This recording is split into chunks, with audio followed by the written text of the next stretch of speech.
Hello students, हम लोग आज की क्लास में न्यू चैप्टर स्टार्ट करेंगे and this is heredity and evolution. Okay, तो हमें इस चैप्टर में सबसे पहले जो शुरुआत करनी है वो स्टार्ट करनी है इस वर्ड से, हेरिडिटी से। ओके, तो हेरिडिटी का मतलब समझते हैं। मुझे लगता है कि आप सब जानते हैं, this is a very common word, जानते हैं ना आप हेरिडिटी का मतलब। फिर भी हम इसकी जो स्टैंडर्ड डेफिनेशन है वो एक बार बोर्ड पर लिख लेते हैं। So this heredity is defined as the transmission, बहुत ध्यान से सुनिएगा, बहुत बढ़िया चैप्टर है, is it okay? The transmission of characters, the transmission of characters from the parents, from the parents to the offsprings, is it okay? From the parents to the new individual or to the new offspring. This particular phenomena is known as heredity. इस phenomena को ही क्या बोला जाता है? Heredity बोला जाता है। तो समझ में तो आ ही गया होगा, इज इट ओके? पेरेंट्स से जो भी न्यू ऑफस्प्रिंग है, जो भी उनके बेबीज हैं, उन बेबीज तक कैरेक्टर्स का एज इट इज पहुंचना, सही बोला क्या मैंने? नहीं, कुछ वेरिएशंस के साथ में पहुंचना, बिल्कुल सही बोला, is it okay? And this particular phenomena of transferring of characters from the parents to the offspring is known as heredity. क्या बोला जाता है इसको? इसको बोला जाता है हेरिडिटी। इस प्रोसेस को बोला जाता है हेरिडिटी, इज इट ओके? और हेरिडिटी को पढ़ने के लिए एक पर्टिकुलर ब्रांच बनाई गई है जी बायोलॉजी की। वो ब्रांच तो खैर हम नहीं पढ़ रहे हैं इस चैप्टर के अंदर, we are just going to know the introduction of this chapter, but if you want to know about it in detail, then a particular branch of biology is there in which we study about this heredity in full detail, and that branch of biology in which we study about this heredity is known as genetics. क्या बोला जाता है इस particular branch को? इस branch को बोला जाता है जेनेटिक्स। आ गई बात समझ में? तो चलिए आगे चलते हैं। अब देखिए, मैंने बोला कि जो कैरेक्टर्स हैं वो पेरेंट से ऑफस्प्रिंग्स तक नहीं पहुंचते, या फिर यूं बोले कि एग्जैक्टली नहीं पहुंचते, कुछ वेरिएशंस के साथ में पहुंचते हैं। तो वेरिएशंस का कारण हम रिप्रोडक्शन चैप्टर में पढ़ चुके हैं, याद है ना आप लोगों को? बिल्कुल याद होगा। देखिए, बात ऐसी है कि रिप्रोडक्शन कैसे होता है? रिप्रोडक्शन होता है व्हेन मेल रिप्रोड्यूसिंग सेल, जब मेल रिप्रोड्यूसिंग सेल जो है when it fuses with the female reproducing cell, then with the fusion of these two cells a single cell is formed which is known as zygote. Is it okay? उससे क्या बोला जाता है? इसे बोला जाता है जाइगोट। और ये जो जाइगोट होता है, this is a single cell. ये क्या होती है? ये सिंगल सेल होती है। और इस सिंगल सेल के फर्दर डिवीजन से, इट डिपेंड्स कि कौन सा ऑर्गेनिज्म है, पर इसी सिंगल सेल के फर्दर डिवीजन से बहुत सारी न्यू सेल्स डेवलप होती हैं। मतलब इसी का जो डीएनए है जाइगोट का, वो कॉपी होते होते होते होते नंबर ऑफ सेल्स प्रोड्यूस करता है। और जब इतने सारी डीएनए की कॉपिंग होती है तो हर कॉपिंग में थोड़ा सा वेरिएशन आ जाता है, क्योंकि ये जो डीएनए कॉपिंग है ये किसी जेरोक्स मशीन से नहीं हो रही है, ये डीएनए कॉपिंग हो रही है by a number of biochemical reactions, is it okay? और बायोकेमिकल रिएक्शंस के रिजल्ट तो हमेशा हर बार थोड़े से वेरी हो जाते हैं, और थोड़े से वेरी होने के कारण जो न्यू इंडिविजुअल प्रोड्यूस होता है that looks sometimes alike with the parent, थोड़ा बहुत मिलता जुलता है, और बहुत सारे फीचर्स जो हैं वो उसके आपको उसके पेरेंट से बिल्कुल अलग दिखाई देते हैं। आ गई बात समझ में? तो जैसे अगर बात आप वेरिएशंस की करें, किसकी करें? वेरिएशंस की। तो वेरिएशंस की बात अगर आप ह्यूमन बीइंग्स में करना चाहें, क्योंकि हम जितना ज़्यादा ह्यूमन बीइंग्स को देखते हैं उतना हम किसी और ऑर्गेनिजम्स को नहीं देखते, इतना ध्यान से, इतनी प्रॉपर तरीके से नहीं देखते। तो when we are going to look at any individual, any human beings, then a common variations can be seen very easily. जैसे आपने देखे हैं कि अगर बात हाइट की जाए तो some of them are tall height, some of them are short height, ऐसा होता है क्या? बिल्कुल ऐसा होता है। अगर आप बात कॉम्प्लेक्शन की करें तो some of them are having the fair complexion, is it okay? Some of them are having comparatively dark complexion. So these are the common variation. अगर बात आप कान के स्ट्रक्चर की करें तो देखिए कान कभी कभी तो ऐसा होता है जिससे बिल्कुल पूरी तरीके से अटैच होता है, कभी कभी यही जो कान होता है ये इस तरीके से शेप देखने को मिलता है आपका। मैंने थोड़ा ज़्यादा लटका हुआ बना दिया, थोड़ा कम लटका देते हैं इसको, like this, is it okay? So if the structure of year, ये ईयर का स्ट्रक्चर बनाया है मैंने आपके सामने, तो अगर इस ईयर का स्ट्रक्चर ऐसा दिखे तो इसे बोला जाता है अटैच्ड ईयर लोब। क्या बोला जाता है इसे अटैच्ड ईयर लोब बोला जाता है। अगर आप इसे इस तरीके से, जो कान थोड़ा नीचे की तरफ लटका हुआ होता है, this type of ear lobe is known as free ear lobe. Is it okay? So these are the common variation which can be seen in the human beings which are around us. ये common variation है। आपको अपने आसपास बहुत सारे लोग लंबे दिखते हैं, बहुत सारे लोग शॉर्ट दिखते हैं, बहुत सारे फेयर दिखते हैं, बहुत सारे डार्क कॉम्प्लेक्शन दिखते हैं, बहुत सारे लोग ऐसे। अब नोटिस करना, मुझे लगता है नोटिस नहीं किया होगा आपने, अब करिएगा। Some of the ears are properly attached with the complete face, that is we can say they are having the attached earlobe, is it okay? Some of them are having like this, which are hanged, the earlobe is comparatively hanged, and this type of earlobe is known as free earlobe. So this much variations are present in the human beings. ये तो मैंने आपके सामने सिर्फ 3 variety लिखी है, बाकी पता नहीं कितने कैरेक्टर्स हैं और कितने सारे वेरिएशंस हैं, बहुत सारे वेरिएशंस हैं। और ये वेरिएशंस इतने ज़्यादा होते हैं कि बात अगर किसी इंडिविजुअल की जाए तो वो इंडिविजुअल एग्जैक्टली तो अपने पेरेंट्स के जैसा भी नहीं होता। हालांकि सारे कैरेक्टर्स पेरेंट्स से ही आ रहे हैं, तो हो सकता है कि उसके 50% कैरेक्टर उसकी मदर से मैच करें, 50% फादर से मैच करें, या फिर ऐसा भी हो सकता है कि कैरेक्टर्स परफेक्टली मैच करें ही ना। तो मैच ना करने का क्या कारण है? मैच ना करने का कारण है because of the variation in this DNA copying. Is it okay? So whatever is there on the board, you just note it down very properly. Okay? हाँ जी, तो आपने ये नोट डाउन कर लिया होगा। और मुझे लगता है कि अभी तक जो हमने जाना, हमें समझ में नहीं आया कि हम क्या जानने की कोशिश कर रहे हैं, तो बहुत ध्यान से सुनते रहिएगा, धीरे धीरे आपको सारी बातें समझ में आ जाएंगी। तो हमने यहाँ पर ये जानने की कोशिश अभी की थी कि जो हेरिडिटी प्रोसेस है, this heredity process can be defined as the transferring of characters from the parents to the offspring. So sometimes the characters transfers exactly into the individuals, and sometimes the characters transfers with a lot of variations into the individual, and the reason behind all these variations is only and only which is the variation in DNA copying, which is more during the sexual reproduction as compared to the asexual reproduction. Is it okay? Asexual reproduction में variation के chances कम होते हैं, पर नहीं होते हैं ऐसा आप नहीं बोल सकते। तो चलिए हम ये डिस्कशन करने जा रहे हैं यहाँ पर कि वेरिएशंस तो आपने पढ़ लिए कि आखिर ऐसे ऐसे वेरिएशंस पॉसिबल हैं, वेरिएशंस का कारण भी आपने पढ़ लिया।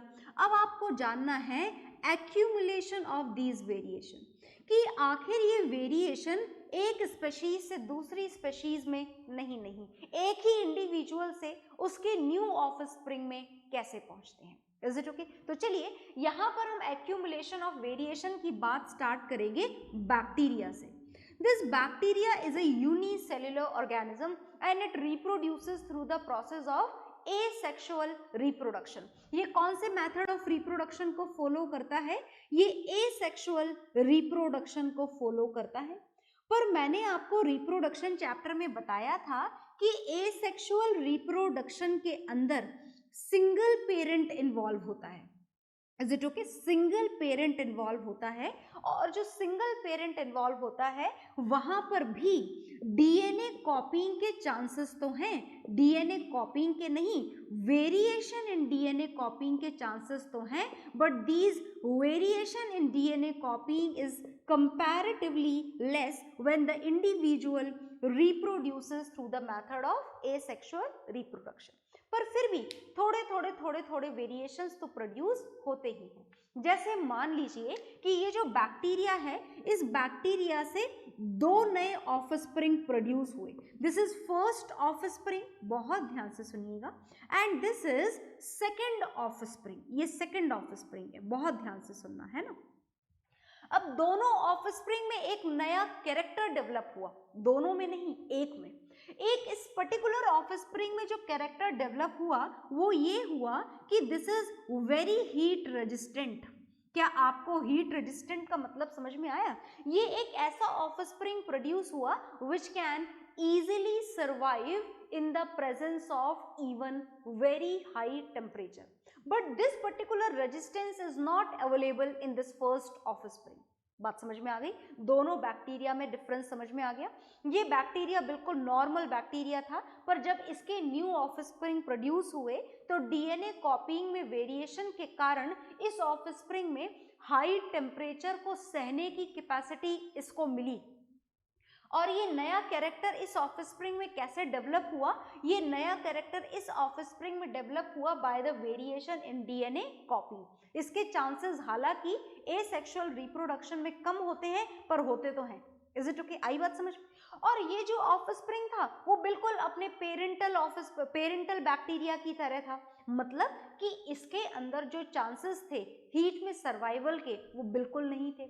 मतलब जैसे ही एक्सेस ऑफ हीट होगी ये वाला ऑफस्प्रिंग तो क्या हो जाएगा? डाई हो जाएगा, और जैसे ही ज्यादा हीट होगी ये वाला जो ऑफस्प्रिंग है, ये जो न्यू बैक्टीरिया डेवलप हुआ है, ये हाई टेम्परेचर में भी क्या कर लेगा? ये हाई टेम्परेचर में भी सर्वाइव कर लेगा। आई बात आपको समझ में? मतलब इसके हाई टेम्परेचर में सर्वाइवल के चांसेस कैसे हैं? 0। इसके हाई टेम्परेचर में सर्वाइवल के चांसेस कैसे हैं? ज्यादा। मतलब कौन ज्यादा सर्वाइव करेगा? ये ज्यादा सर्वाइव करेगा। तो ये जो कैरेक्टर है ज्यादा हीट में सर्वाइव करने वाला कैरेक्टर, ये इसको नेचर में रहने के लिए क्या कर रहा है? ज्यादा फिट बना रहा है, क्योंकि हमारी अर्थ का टेम्परेचर तो बढ़ता ही जा रहा है। Is it okay? मतलब ये वाला जो ऑफस्प्रिंग है इसे नेचर क्या कर लेगा? सेलेक्ट कर लेगा। और सिंस नेचर ने इस कैरेक्टर को सेलेक्ट कर लिया, कौन से वाले कैरेक्टर को? हाई टेम्परेचर में अपनी रजिस्टिंग कैपेसिटी को वाले कैरेक्टर को। तो in that particular condition this character to survive in the condition of higher temperature will carry on from one individual to the next generation. तो जो भी कैरेक्टर आपके नेचर में सर्वाइवल के चांसेस बढ़ा देते हैं, बहुत ध्यान से सुनना, इज इट ओके? तो जो भी कैरेक्टर आपके नेचर में सर्वाइवल के चांसेस को बढ़ा देते हैं, वो वाले कैरेक्टर थोड़ा जल्दी फास्ट स्पीड के साथ में नेक्स्ट जनरेशन में क्या होते चले जाते हैं? पास ऑन होते चले जाते हैं। और जो कैरेक्टर नेचर में आपके सर्वाइवल के चांसेस को कम कर देते हैं, तो आपके सर्वाइवल के चांसेस कम हो गए, मतलब डेथ होना शुरू हो जाएगी, और डेथ होते होते होते होते होते होते वो कैरेक्टर उस पर्टिकुलर स्पीशीज में से क्या होना शुरू हो जाएगा? एक्सटिंक्ट होना शुरू हो जाएगा। आ गई बात समझ में? हो गया क्लियर? तो whatever is there on the board you just note it down, then we will learn some basic terms which are related with the chapter heredity. Okay?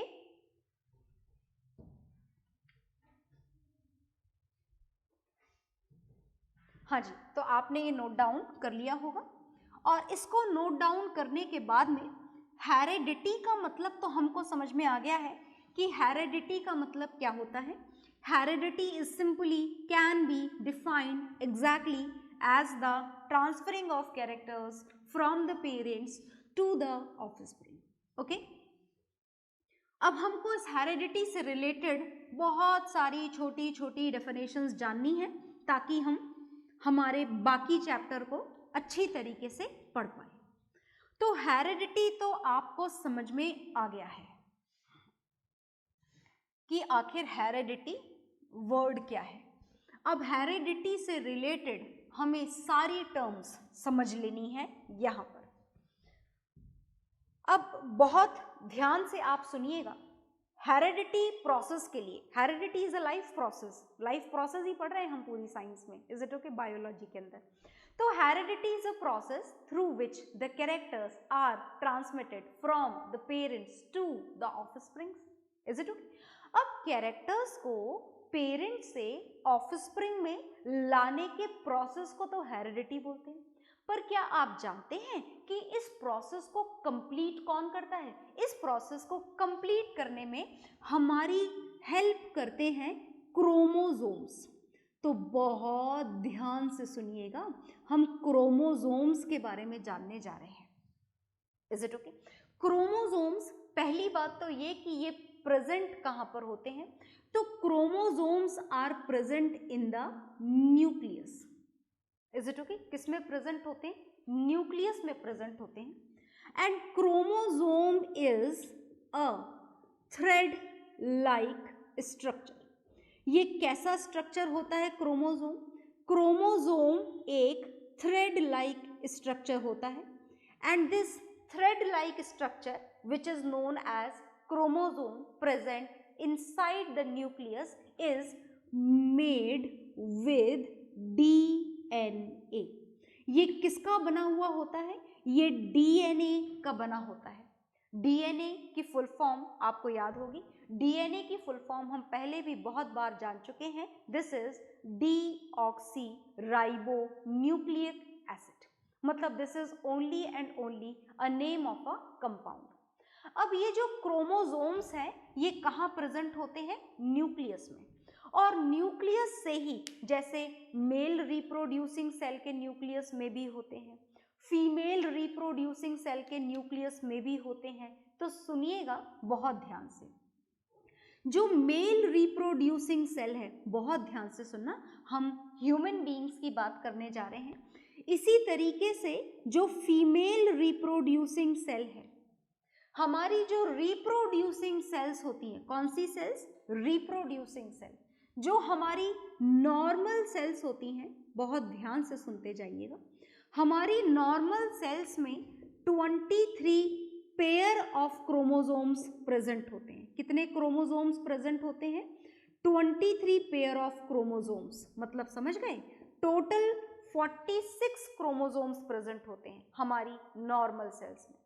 पर अगर बात रिप्रोड्यूसिंग सेल्स की जाए, बहुत ध्यान से सुनना, अगर बात रिप्रोड्यूसिंग सेल्स की जाए, जिसे आप नॉर्मली गैमेट्स भी बोलते हैं, तो गैमेट्स के अंदर जो नंबर ऑफ क्रोमोसोम्स होते हैं वो 23 पेयर नहीं होते हैं, ओनली 23 क्रोमोसोम्स आर प्रेजेंट। सिर्फ कितने क्रोमोसोम्स होते हैं? 23 chromosomes. They are not at all present in the form of pair, ये पेयर की फॉर्म में प्रेजेंट नहीं होते। मतलब आप ये बोल सकते हैं कि आपकी गैमेट्स में जो नंबर ऑफ क्रोमोसोम्स होते हैं वो नॉर्मल सेल से कितने हो जाते हैं? हाफ। और हाफ होने के कारण इस हाफ नंबर ऑफ क्रोमोसोम्स को बोला जाता है हैप्लॉइड नंबर ऑफ क्रोमोसोम्स। क्या बोला जाता है? Haploid number of chromosomes. आ गई बात समझ में? और यहाँ पर नंबर ऑफ क्रोमोसोम हमारी नॉर्मल बॉडी सेल्स में कितने होते हैं? 23 पेयर, 46 क्रोमोसोम, मतलब रिप्रोड्यूसिंग सेल से जस्ट डबल। और डबल होने के कारण इस नंबर को बोला जाता है diploid number of chromosomes.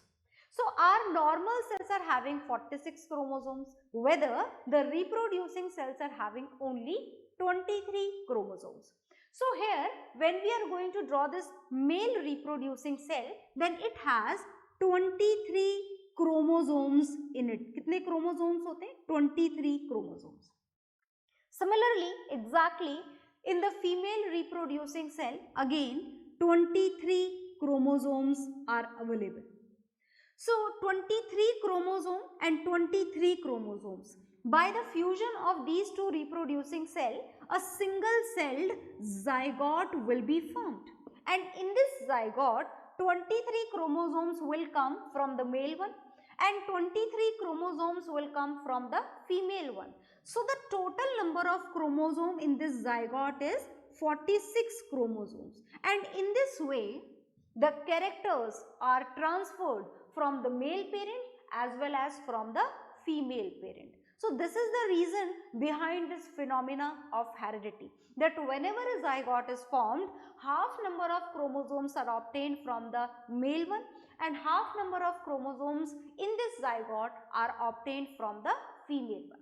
And this is the only reason behind the process of heredity. So in this way, this zygote will get some of the characters of the male parent and some of the characters of the female parent. So simply you can say that these chromosomes, whatever the definition is there in front of you, it is a thread-like structure made with DNA, but simply you can say these chromosomes are the carriers of characters from the parents to the offspring. Parent से offspring में characters को transfer करने का काम, heredity process को complete करने का काम कौन करा करता है? क्रोमोसोम्स करा करते हैं।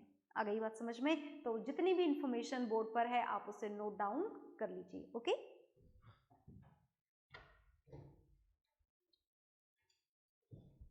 हाँ जी, तो आई होप आपने नोट डाउन कर लिया होगा। नोट डाउन आप सब कुछ करा करें। तो आपने क्रोमोसोम्स की इंफॉर्मेशन गेन कर ली है, आपको बहुत कुछ पता लग गया है। Total number of chromosome, number of chromosome in reproducing cell, आपको सब कुछ पता लग गया है। तो चलिए अब हम आगे चलते हैं। हमको इस चैप्टर में, आप इस चैप्टर में आज की क्लास में इस चैप्टर का यूं मान लीजिए कि सिर्फ इंट्रोडक्शन पढ़ रहे हैं। आप सारी चीज़ों से फैमिलियर हो रहे हैं, जिन वर्ड्स को, जिन टर्म्स को आपको चैप्टर में बार बार काम में लेना है, आप उनके बारे में बेसिक इंफॉर्मेशन इकट्ठी कर रहे हैं। और इस बेसिक इंफॉर्मेशन में जो थर्ड टर्म है जो हमें जाननी है, दिस इज अ जीन। आप जीन के बारे में जानेंगे। आप सुना होगा ना, gene is a very common word. कई बार तो हम नॉर्मल बातों में ही काम में ले लेते हैं। इज इट ओके कि ये वाला जीन कहाँ से आया? Is it okay like that? तो ये जो जीन है, ये जीन क्या होता है?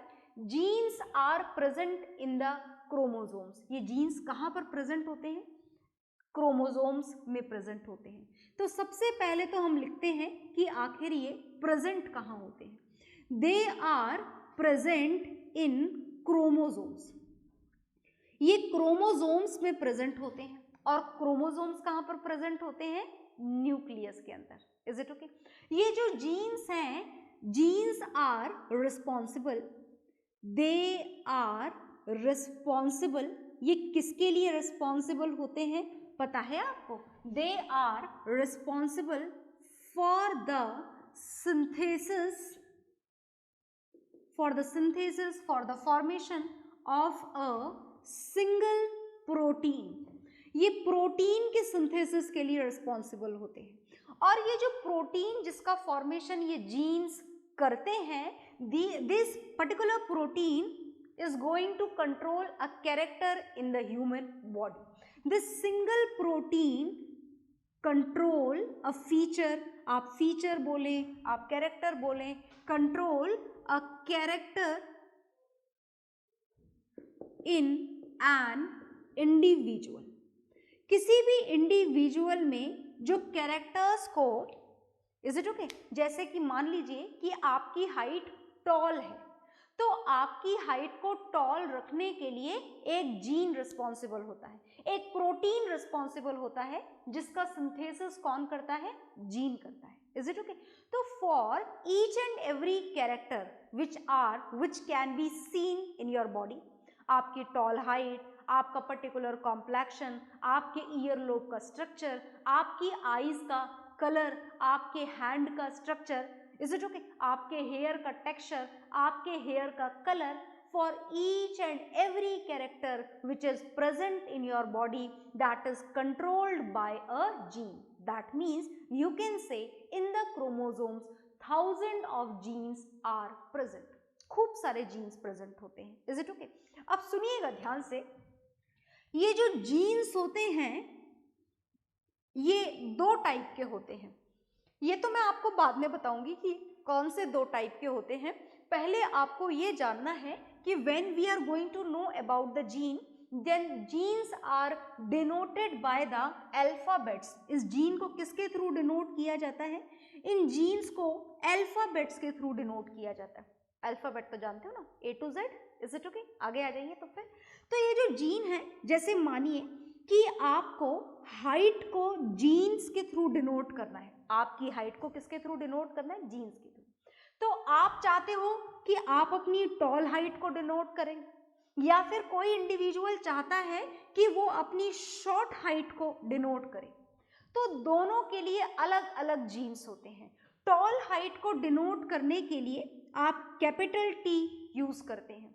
शॉर्ट हाइट को डिनोट करने के लिए आप स्मॉल t यूज करते हैं। आ गई बात समझ में? तो फिर ऐसा क्यों, मतलब ये कैपिटल, ये शॉर्ट? तो अब सुनिएगा ध्यान से। ये जो जीन्स होते हैं, ये आपने हाइट के लिए यहाँ पर लिखे, this is for tall height, this is for short height, है ना? ये तो आपने 2 अलग अलग जीन बना दिए, टॉल हाइट और शॉर्ट हाइट के लिए।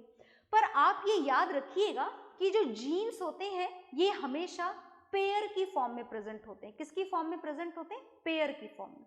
अब आखिर इसका क्या मतलब है पेयर की फॉर्म में, ये टॉल शॉर्ट? थोड़ा सा कंफ्यूजन है, तो थोड़ा ध्यान से सुनिएगा। देखिए, ये जो जीन्स है, they can be divided into 2 parts. First type of gene is known as dominant gene. Dominant का मतलब तो जानते हो ना? डोमिनेंट का मतलब जो डोमिनेंट होता है, जो अपनी बात मनवाता है, उसे बोला जाता है डोमिनेंट। Is it okay? तो जो डोमिनेंट जीन होते हैं, they are usually denoted with the capital letters. Dominant gene को कौन से लेटर से डिनोट किया जाता है? कैपिटल लेटर से। मतलब ये जो टॉल हाइट वाला जीन है, ये कैसा है? डोमिनेंट जीन है। Is it okay? ये जहां भी होगा वहां पर ये अपना कैरेक्टर शो करेगा।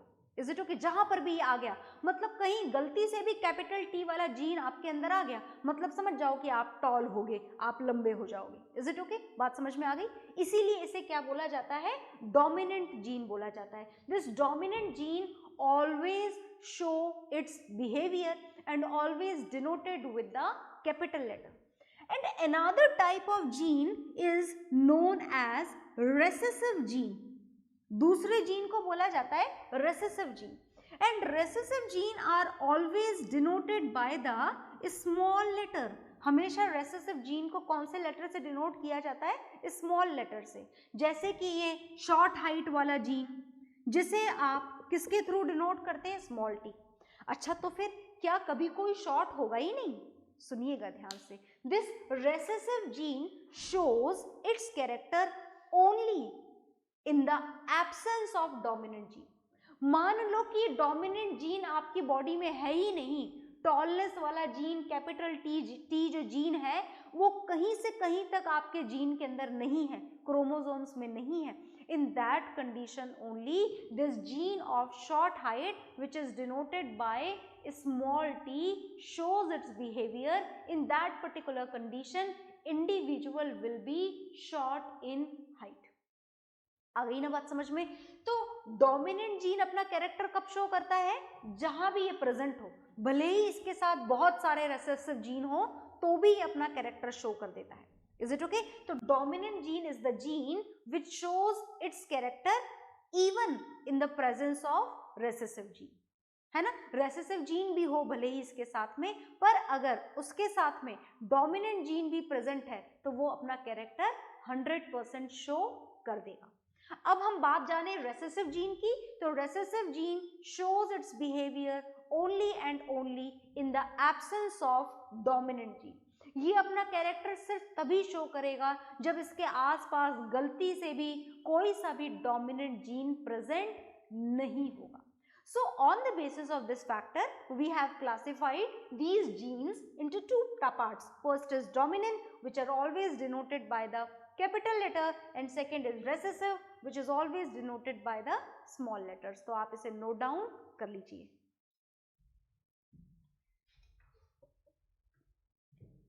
हाँ जी, तो आपने इसे नोट डाउन कर लिया होगा और इसके बाद हम लोग पढ़ेंगे नेक्स्ट क्लास में। Okay, bye everyone.